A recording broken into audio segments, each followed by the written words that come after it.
side of the mic. Let me turn it off. I think it's already on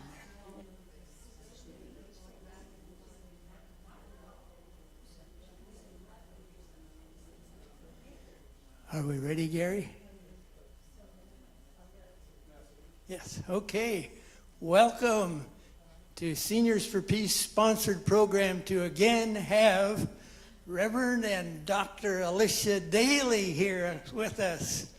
She is always an inspiration, and it's a very timely theme. There are forces around in this country trying to blot this history out, but it's all the more important to have it lifted up, because I was just thinking, you know, a lot of these black people weren't really begging to come over here. And now there's some people just trying to white it all out. But we need this all the more at such times like this. So we're delighted to have Alicia Daly, who's one who can speak with authority in a whole lot of different ways. So we're glad to have you here. And she was in this special civil rights and for Black history, particularly in Selma and Montgomer, and she'll tell you more about it, so I'll just try to be quiet now and let her and if there's a real burning question sometime, maybe they can do it along the way, but be ready for questions at the end too. So now, without further ado, Alicia Daly, welcome back to Timbercrest Chapel.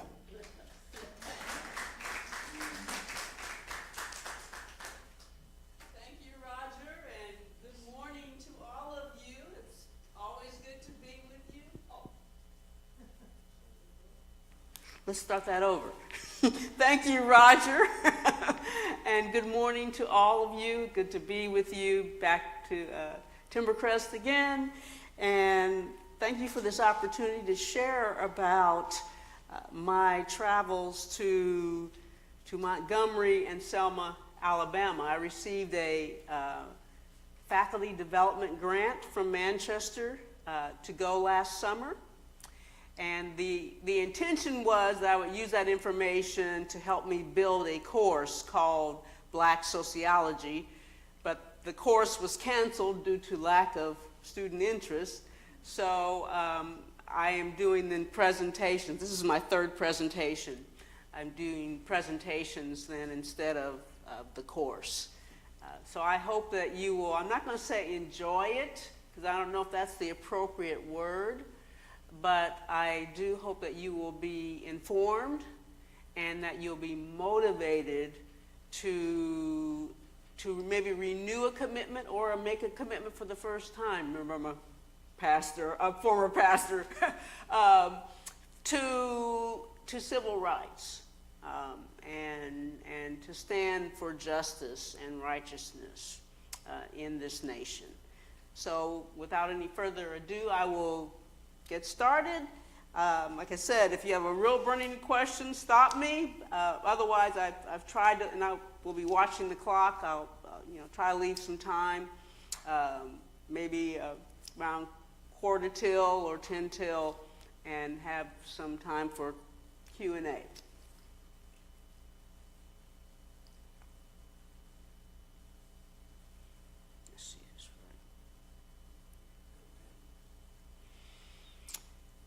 And so I guess the word that would sum up my travels would be transformative.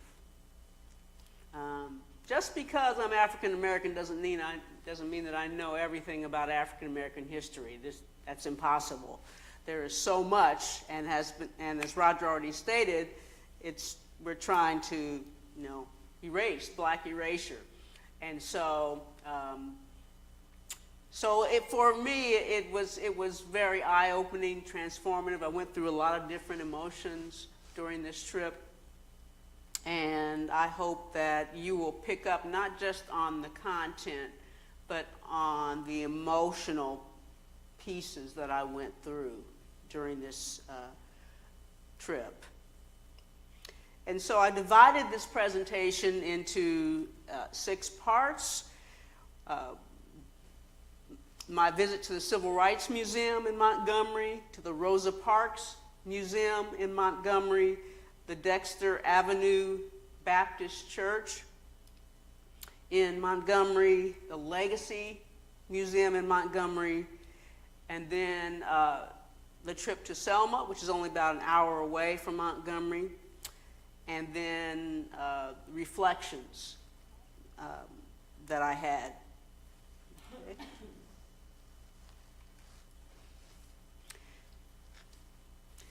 And so I first went to the Civil Rights Memorial Center. This is you might say, sponsored by the Southern Poverty Law Center. They do a whole lot of research on social justice issues, and this is one of them. But as you see, they have a whole memorial rights center.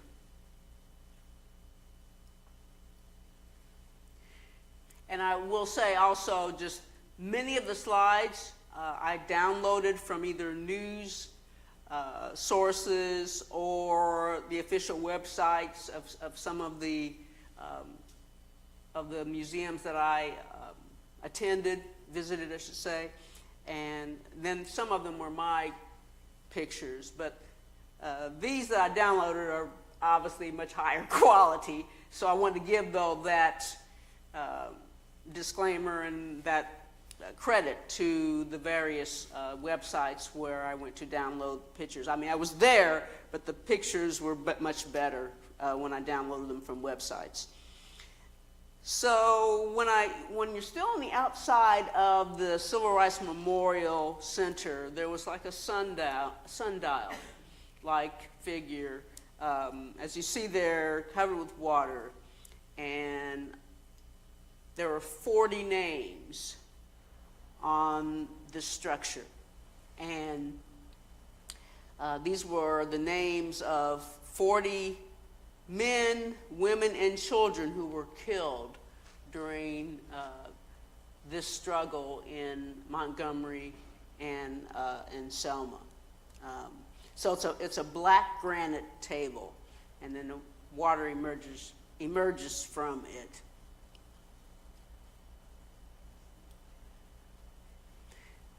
And then behind that table, there is a wall, you might say a granite wall, and you see the quote there, "Until justice rolls down like waters and righteousness like a mighty stream." And is credited to Dr. Martin Luther King Jr. However, the original quote, you might say, is from the book of Amos in the Hebrew Scriptures, chapter 5, verse 24. So I want to give double credit. Dr. Martin Luther King was saying that we're going to keep fighting for justice until justice rolls down like waters and righteousness like a mighty stream.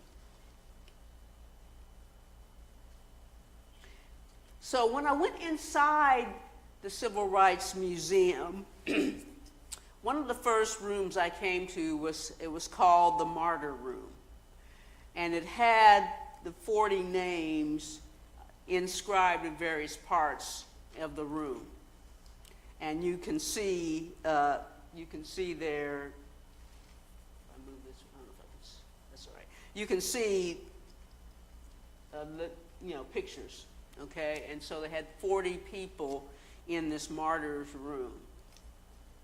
And so that was one of the first rooms I went in on the inside, and so just you had to stop.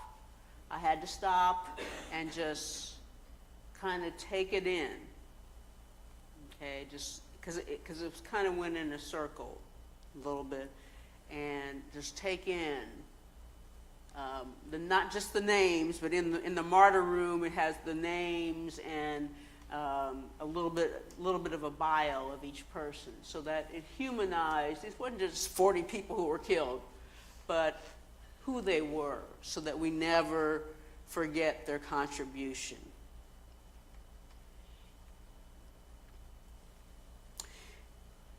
And then inside, another place inside the Civil Rights Museum was the Civil Rights Memorial Theater. And they showed a video. And the video, what the video does is that it connects the civil rights movement with current social justice activism today.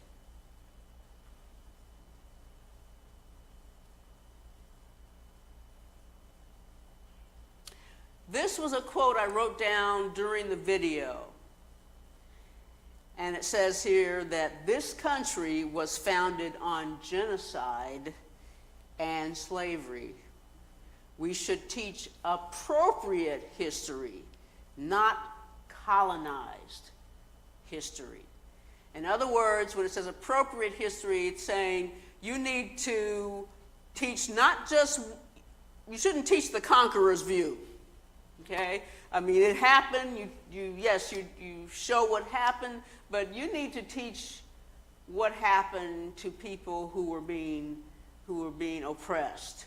The Native American, various Native American tribes who, were wiped out. And as you know, this land here, North Manchester area, we had Native Americans who lived here. And so in my classes, I give credit to the Miami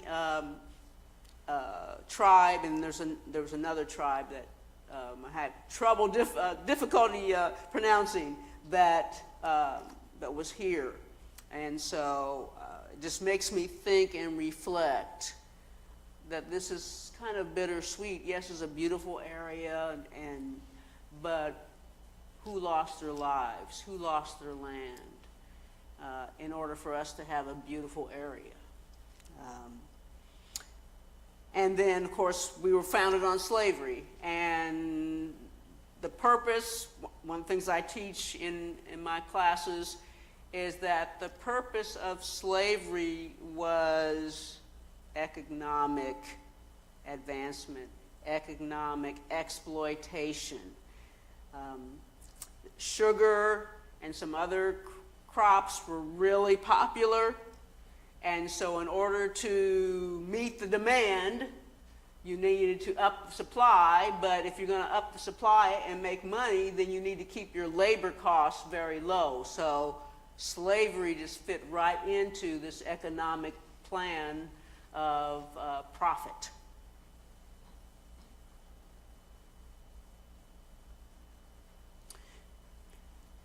There was kind of a hallway when I was there at the Civil Rights Memorial Museum, and this is a quote from now deceased John Lewis, Representative John Lewis, who said, you need to get in good trouble. If you're going to get in trouble, make sure it's good trouble, that you're doing something for justice and righteousness that you get in trouble for, and not for wrongdoing.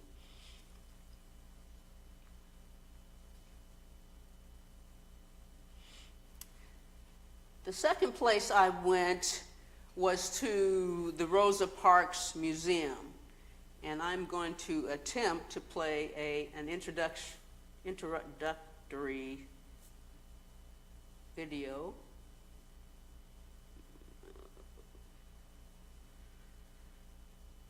Hopefully I'll do this right.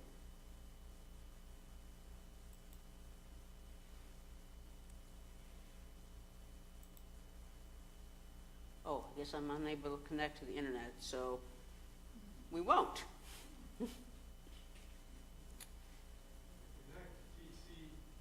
I'm sorry? If you connect to TCS, you'll be able to access the internet. If I, help me again, Gary, I'm sorry. You'll have to go to settings and Is it, if it's a long, involved process, I don't necessarily do that. Right here? down here, settings. Right here. And then internet, network and internet. Wi-Fi is on. Let's see.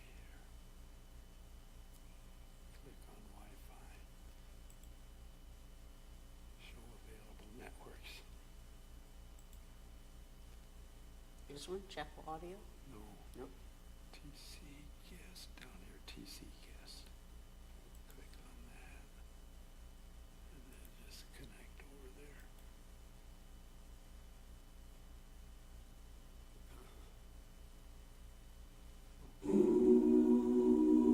Thank you.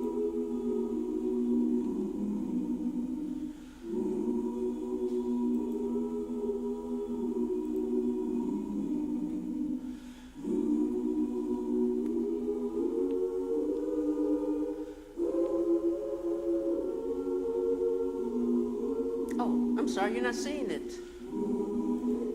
Okay. They're not seeing it.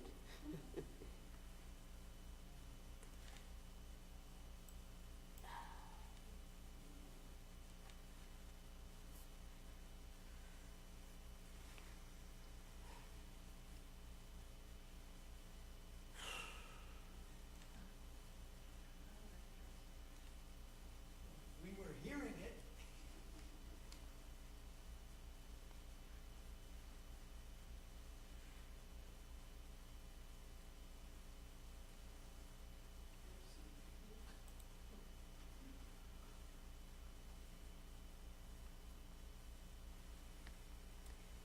I know there's a,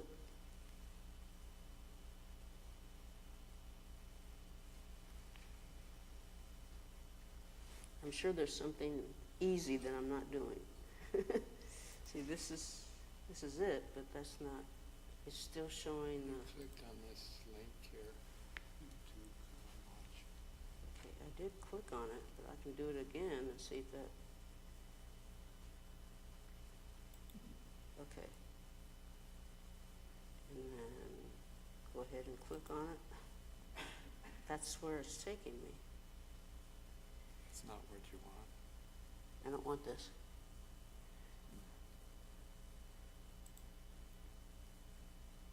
We'll try this, see, try it again and see. And to get key information Nope. as to why and how.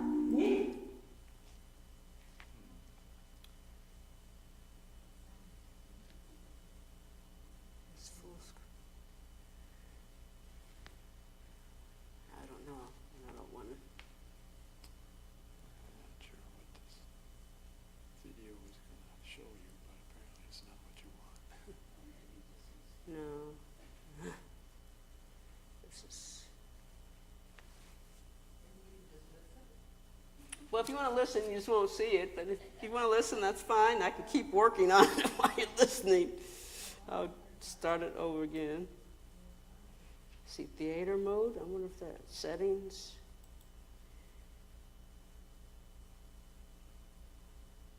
You click on the play button. Just play. Okay. All right.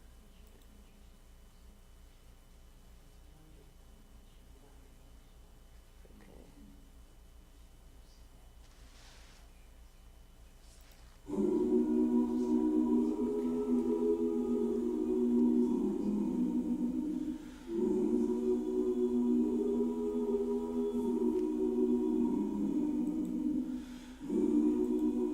Oops, sorry. Keep going.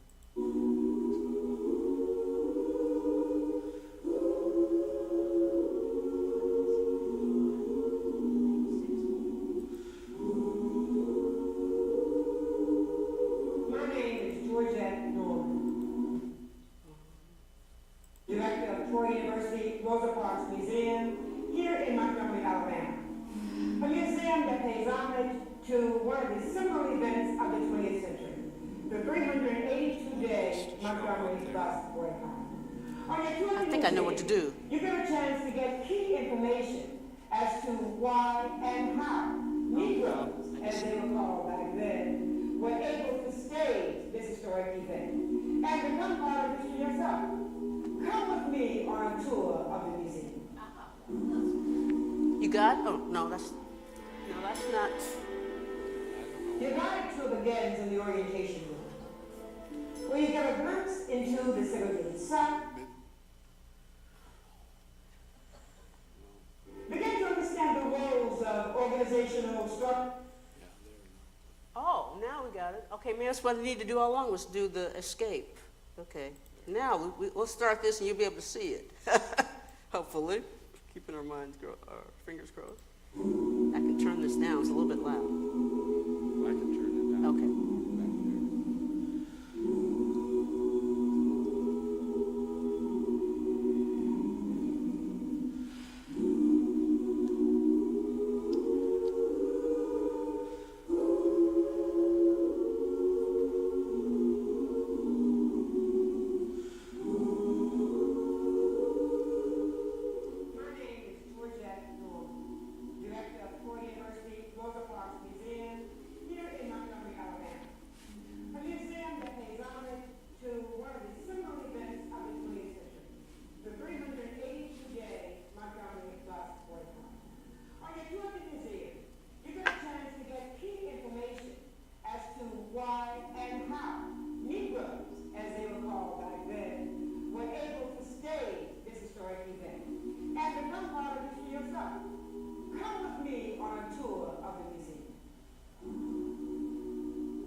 You meet Reverend Martin Luther King at a very personal moment when he questioned his decision to lead the Montgomer Association after his life was threatened. When he has an epiphany that says, Martin, stand up for righteousness and justice. We also meet Martin when he proved that indeed he was a Gandhian, when it was tested and his house was bombed. And he told the crowd, lay down your weapons and go home.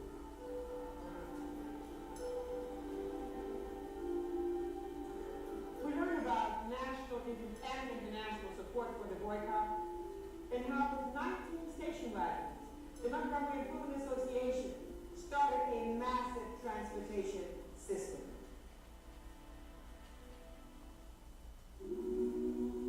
The Supreme Court of the United States ruled in Brother v. Gale, the case which ended the boycott, that segregation on the buses in Montgomery, Alabama was unconstitutional. And so after 382 days of boycotting, buses were integrated in Montgomery, Alabama.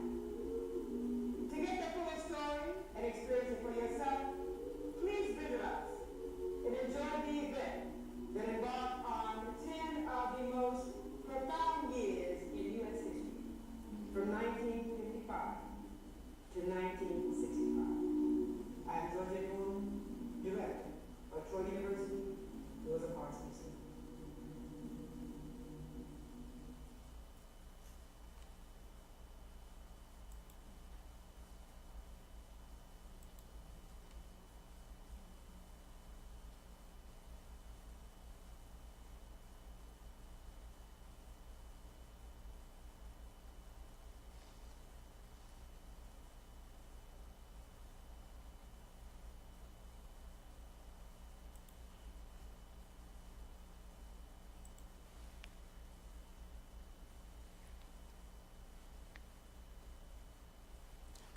Yay, back to it.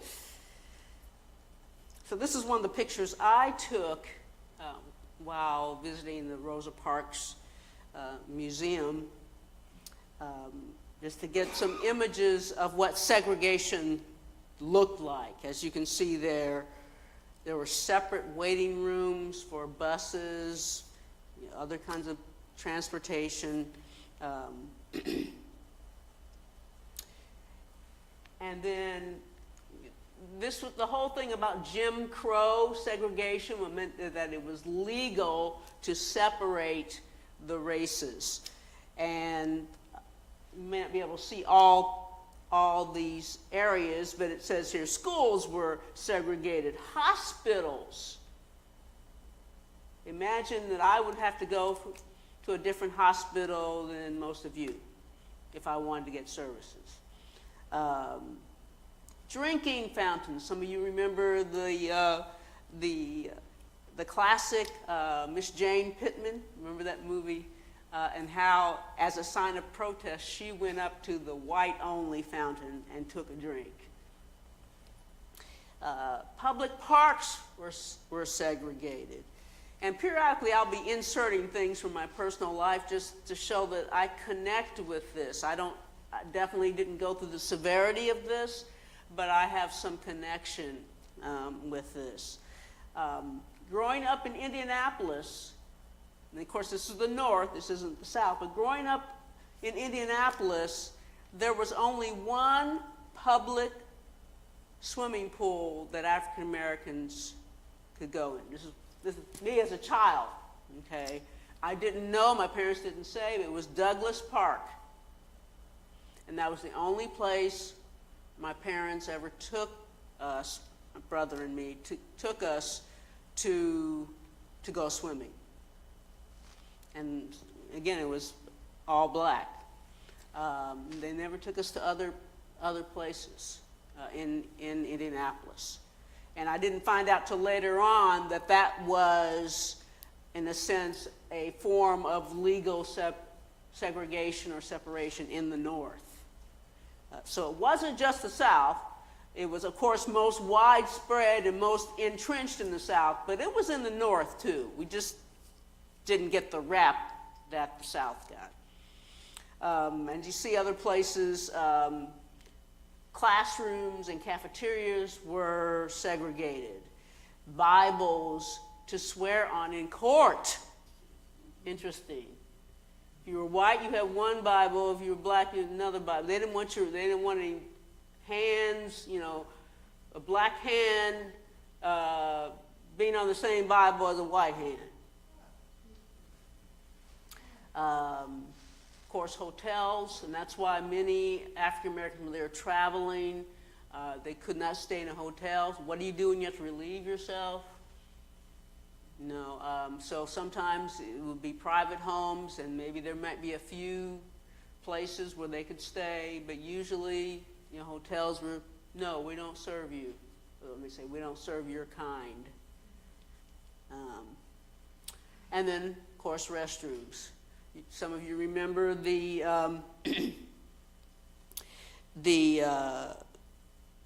movie about the African American women who supported the astronauts, but they had to go. Even though they worked for NASA, or actually what the organization that predated NASA, they still had to go to a different restroom, which was far away on the campus. They couldn't go just right around the corner like their white colleagues could. And then I did take this picture too of the bus. I don't know if it was the exact bus, but it was one of the buses that was boycotted. I don't know if this was the exact bus of where Rosa Parks rode on. And then to set the record straight, it wasn't that she was tired physically. Some say, some give this the narrative, well, the reason why she refused to give her seat was because she was tired. She had worked hard all day, and she was tired physically, and that's why. No. She was the secretary of the NAACP in the Montgomery chapter. She had been, I didn't know this, she had been thrown off a bus before This wasn't her first time being thrown off a bus, or taken off, I should say, taken off the bus.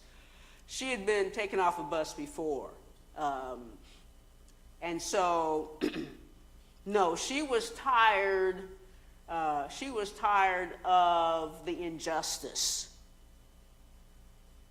And so she stood up by sitting down. The rule, the law was, the policy was, if black people would need to sit at the rear of the bus, but if the bus is full and white passengers get on the bus, then black passengers were required to get up and give white passengers their seats. Rosa Parks was by herself because there were black people around her. You know, as I toured this museum, there were black people around on either side of her, and they both gave up their seats. They both got up and gave up their seats. She was the one that refused and sat there. So it was quite. You can't hide that when you have people on either side of you getting up and moving back and standing up, and you have this one person who's entrenched. Okay, so not only did it say something to white Americans, but it said something to black Americans, that at some point you're going to have to make a decision about how much you're going to take, how much injustice you're going to put up with. And you're going to have, yes, to weigh the cost, because the cost was high. But my ancestors felt that the cost was even higher to do nothing.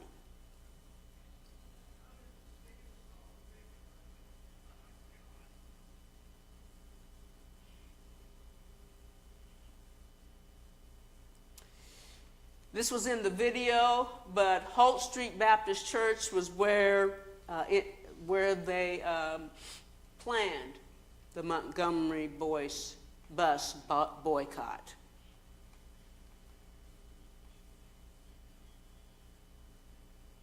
And by the way, I'm going to say something too that's sometimes not often publicized, was that it was the women. Okay, here we go. It was the women, because they had their own, organization. It was the women who, and some of you remember mimeograph machines. It was the women who printed off 50,000 flyers on mimeograph machines. And if you know about mimeograph machines, this was a manual process. There was no push button, a push print, and then you go on about your business and come back when it's all done. They had to manually print 50,000 flyers in order to get the word out to the African American community. Otherwise, obviously no cell phones. How are you going to communicate? And this is how they did this. It was the women who said, we're going to get this done. And again, they don't get the credit. The males got the credit. But it was definitely a joint effort. And Alicia, it Yes. was also the women who did not ride the buses that really made it work. That's right. Thank you. Yes. And then this slide just says, at that time in 1955, buses were losing, the transportation department was losing $3,000 a day. It says, but I looked that up, and today it'd be like almost $36,000 a day, if that were today. And so they did. That's how the strategy was, is you go after what really matters, and that's economics, that's money. Sure, we can argue, we can talk about social justice, but we're going to be doing some other things, so you'll listen. And that's what has happened with boycotts, recent boycotts, like last year. The Target boycott, for instance, has been extremely effective because their share in the market didn't start going down until African Americans and others joined together and started boycotting Target for their reversal on DEI, diversity, equity, and inclusion. Of course, later on, President Clinton honored Rosa Parks for being mother of the civil rights movement. I must say, though, she was not the first. She was the one that they chose to be the face of the civil rights movement. But she was not the first. The first one to refuse to give up her seat on a bus was a black teenager. But they decided not to form a civil rights movement around this person because she was a teenager, a single parent. And so they felt like, no, this isn't going to work because they're going to be focusing on her character, her moral, I put that in quotes, her moral character, and that will divert attention from what we're trying to accomplish. So, but I want to set the record straight that Rosa Parks was not the first. And so I tell my students, here was a teenager who really started the civil rights movement. Didn't get the credit, but I tell students, I don't want to hear what you can't do and nothing matters what you do. I don't want to hear it.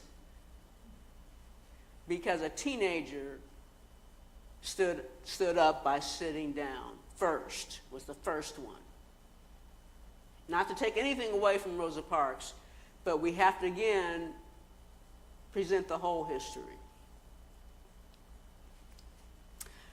Next, I went to Dexter Avenue Baptist Church in Montgomery. And this is where Reverend Dr. Martin Luther King Jr. pastored for 6 years, from 1954 to 1960. And so this is just a picture of the church, Dexter Avenue, and then just the plaque there that gives information about, it was organized in 1877. As you see later on in the content there, that it explains about Dr. Martin Luther King being pastor. I was so blessed to be able to actually go to the church service. I was there over a weekend, so I went on Sunday, and they invited me into the pulpit, and we had a great time. And this was good too. You don't see this, but during that church service, of course, Dexter Avenue is used to getting a lot of visitors, probably from all over the world, to be a part of history. But there was a Hebrew congregation there on that day. And I believe it was a rabbi, a woman rabbi, who sat up in the pulpit as well. And so that just had a lot of meaning to me. Historically, Jews and African Americans have had a bond. Now, it's been weakened over the years, but historically we had a bond because of our similar histories of enslavement and oppression. And so it meant a lot to me that a Hebrew congregation that was worshiping, with us on that Sunday. And the current pastor of Dexter Avenue Baptist Church is Reverend Dr. Alan Sims, Sr.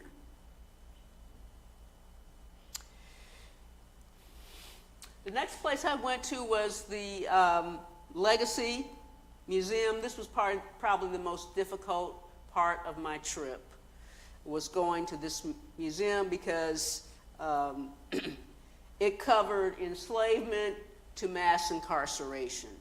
So it covered most of the history that in this country. Something that's a whole nother issue about the history of Africans before coming here. We always start with slavery, but whoa, there's so much that happened before. But for this trip, we focused on African American history in this country.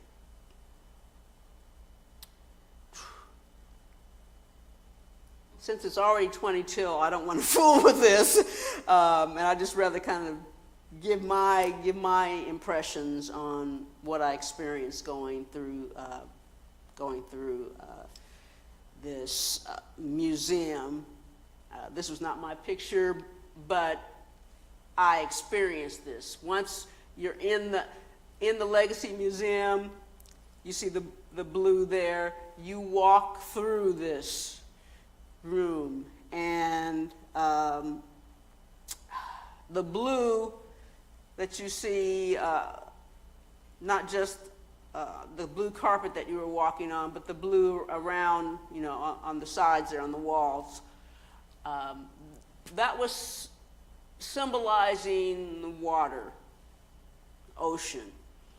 And as it says there in the quote,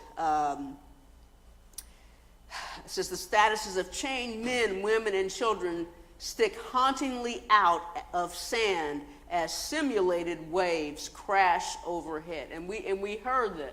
We would hear the crashing. And so it gave you the feeling that you were on a boat. And then it hurt me when it said that there was an estimated 2 million people who died on the way from Africa, and most of the time, a good chunk of the time was from West Africa, Ghana being one of the countries. But from there to the United States. And I learned while walking through this that, of course, they would throw dead people overboard, but I learned that they also threw sick people overboard who were still alive. And so I was hurt. And so this was an African sculptor who actually made these heads, these heads of simulated heads of Africans whose lives were ended by being in a watery grave, sticking out of the bottom of the ocean. And you see more of that.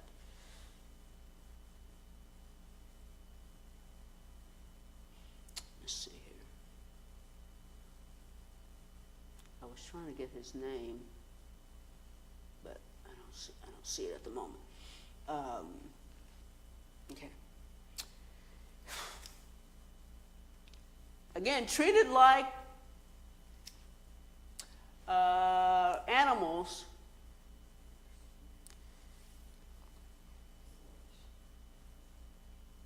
Okay, the Ghanaian artist, whose name, hopefully I get his name, Kwame Akoto Bamfo, who actually created these sculptures.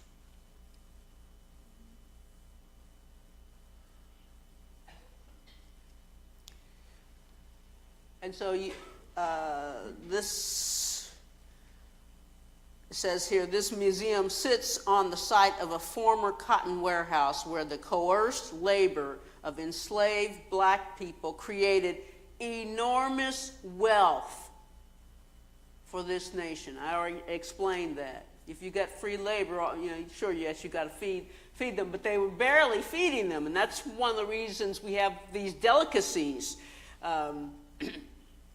People talk about chitlins. That's a delicacy. Well, that's the innards of pigs, and African Americans turned it into meals and turned it into delicacies. And so then it's talking about, again, how the exploitation of one race then actually served to prosper another race.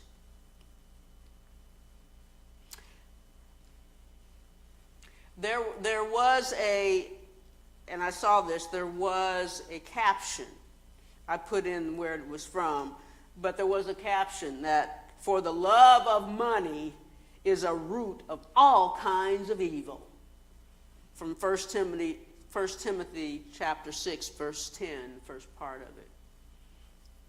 So that's, people say, well, why did slavery happen? Well, I think the Bible has a really good explanation for it.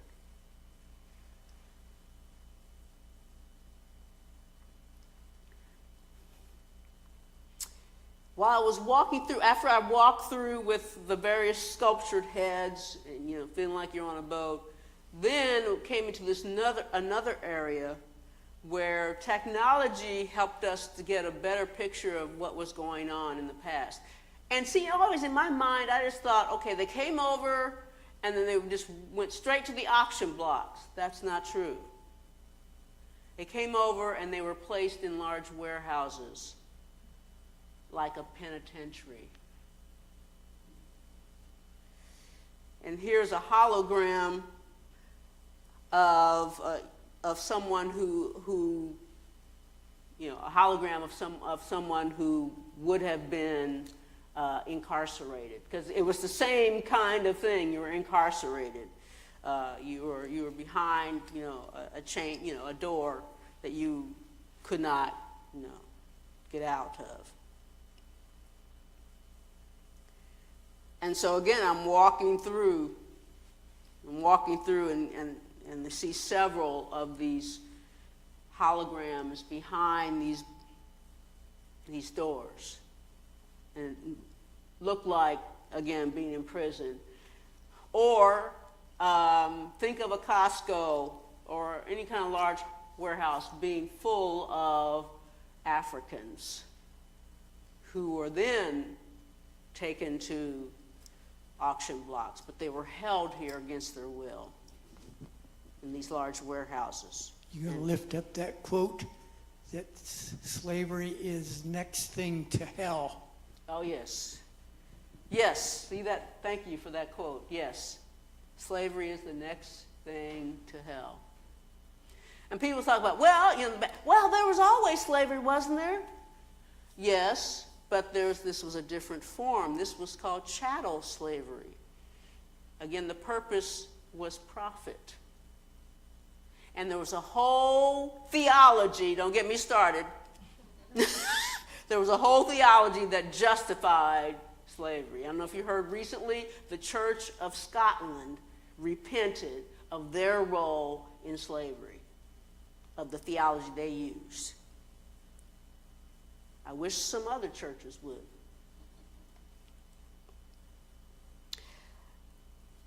This is just, a picture of the cotton, and that was another, cash crop, sugar, cotton, those kinds of things, were what was feeding this slavery. And then another portion in another room talked about what African Americans went through to try to vote.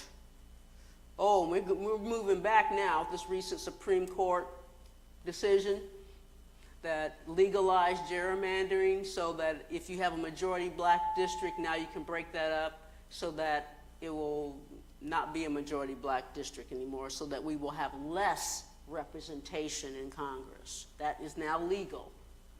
There's still a bunch of court cases, challenges and that kind of thing, but it is technically legal now. But here was a room and gave us sample questions of what African Americans may have had to answer in order to try to vote. Like how many candy pieces are in this jar? Now, that's absolutely stupid. But that was on the test. And various other kinds of things that made no sense whatsoever. And then the whole thing about the poll tax, which we're going back to also today in a different form, the poll tax charging African Americans to vote. And there was the Voting Rights Act in, I get them mixed up, I think it was 1965 with the Voting Rights Act. The Civil Rights Act was 1964, both under Lyndon Baines Johnson. And now a lot of those protections are being rolled back. So this was probably the most difficult, and I'm watching the time here. This is probably the most difficult, and that was seeing these jars. I had to ask the staff, what is this? Because at first I thought these were remains, and I was about ready to, just lose it. But they said, no, this is the actual ground underneath where African Americans were lynched. And there were 200 on one wall in one room. You go on the other side into another room on the other wall, and there's 200 more. That's not all the African Americans who were enslaved. That's just all the ones where they have the dirt from, where they were lynched. And like I said, that's the tear, I was just overcome with seeing that. And yes, there are some from Indiana. One was in Terre Haute, where they lynched somebody in Terre Haute, a black person in Terre Haute, Indiana. You could look it up. You could look up the state and the county and the date, the person, and supposedly why they were lynched. Again, no nonsense things. This talks about going into Selma, Alabama, marching from Montgomery to Selma, and what African Americans experienced there.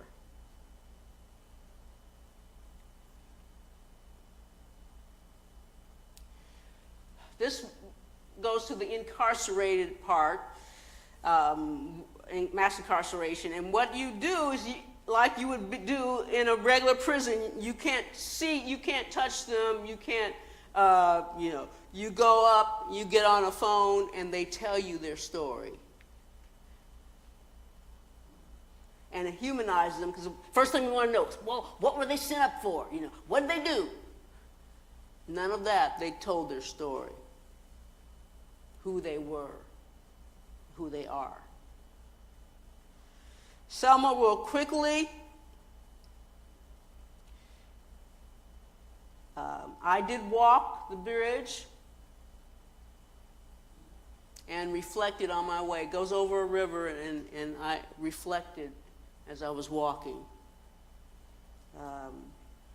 The people who were severely injured and died, again, for my rights. I couldn't be here with you today. I wouldn't be at Manchester today had it not been people who have come before me.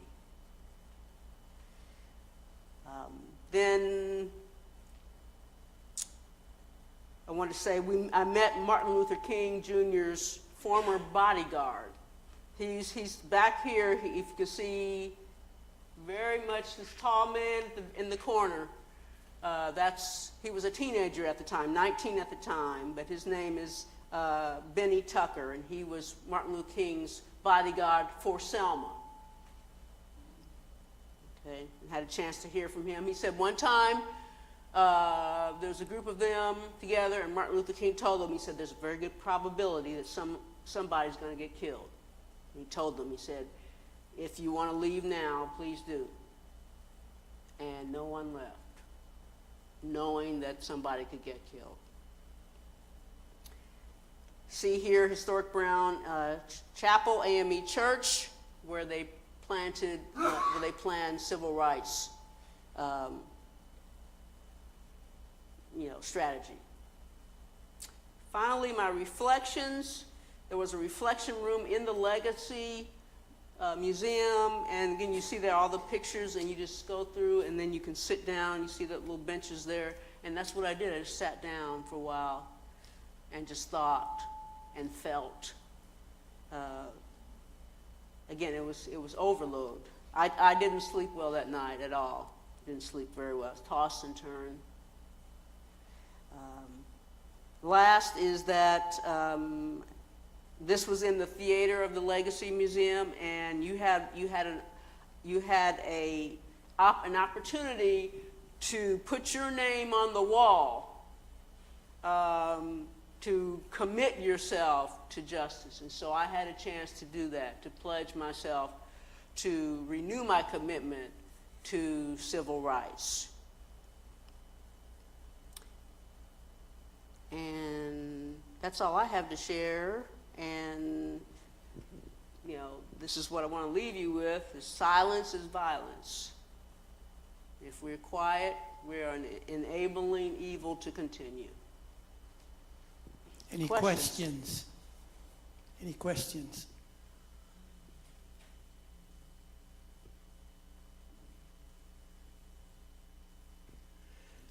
I remember one of the museums that Mim and I went to is like, it was just going down and seeing these different cells. And one was like a woman in a dark cell. You couldn't see anything, but you could tell from her story, like, where's my baby? Where's my baby? And just a story like that, it just, it's like in a prison dark cell, and hearing that kind of story, I'm sure that was just a minor, I mean, it was just a little sample of what some of the sufferings were. They told us that 50%, or I read, because there's plenty of places in the museums to read, I read that 50% of African Americans, you know, their families were disrupted, and they tried to find each other after slavery, and like 99% of the cases they could not find family members who had been taken and sold to other plantations. Any other questions, comments? This is so well presented. Thank you very much.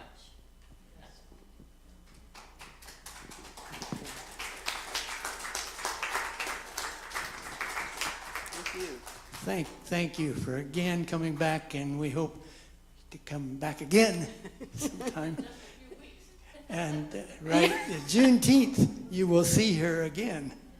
And blessings, and remember, in these times, these are very important truths that are a major part of our history. It's our history that this is the side that's often not looked at. Some people think, well, this doesn't make us look very good. Right, it doesn't. It's some of the history we need to confess.